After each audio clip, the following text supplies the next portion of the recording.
Tuwang ka na naman eh. Si Leo Marcos, ayun. Hala kaya, anong ginawa ni 6ix9ine kay Leo Marcos? Kaya pala mag-iisang linggo nang nawawala sa social media.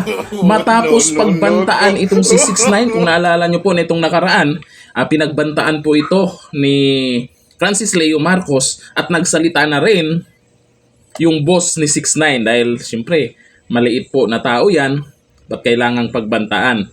Ngayon, eto, mainit-init pa. Nabanggit dyan ni 6ix9ine. O ayun, si Leo Marcos. Anong nangyari? Na ba sila? Sa ilalim o sa loob ng drum? Kasi yun din po ang hamon ni 6ix9ine nakaraan. Para patas ang laban. Panoorin nga natin. Magaling bata ka, napakadungis mo.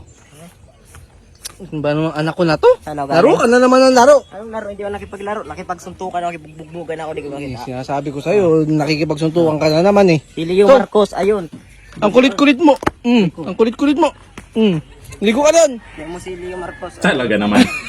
Yan po sa vlog nila, ay sa tingin ko dito, ay mukhang nagpaparinig po ito sila 6ix9ine na kung saan ay nasaan nga yung banta ni Francis Leo Marcos. Kung sino yung mahilig magbanta, siya yung nananahimik ngayon.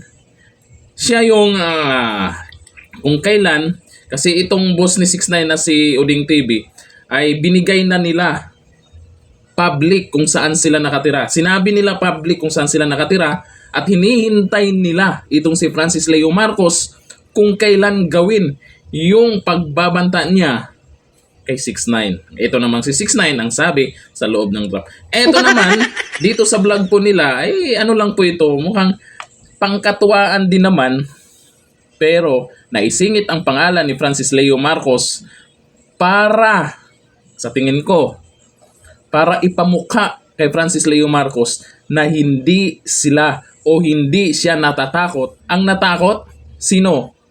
Etong si Kulaong. Ang tagal-tagal na nanahimik sa social media. Bakit kaya? Hindi nakakalam. Itong si Norman Bangusin, kay Francis Leo Marcos, tapang-tapangan lang po ito sa social media. Ngayon nakilala na siya. Dahil mula noon ay hindi na mabilang kung gaano karami yung pinagbabantaan niya. Nangyari, may mga pinagbabantaan siya nang natakot talaga. Pero may mga binabantaan siya na hinihintay kung kailan gagawin niya. Isa na ako doon na binabantaan niya. Hinahanap namin, hinihintay namin, kailan? Kailan? Francis Leo Marcos, kailan? Nasaan ka na? Ha?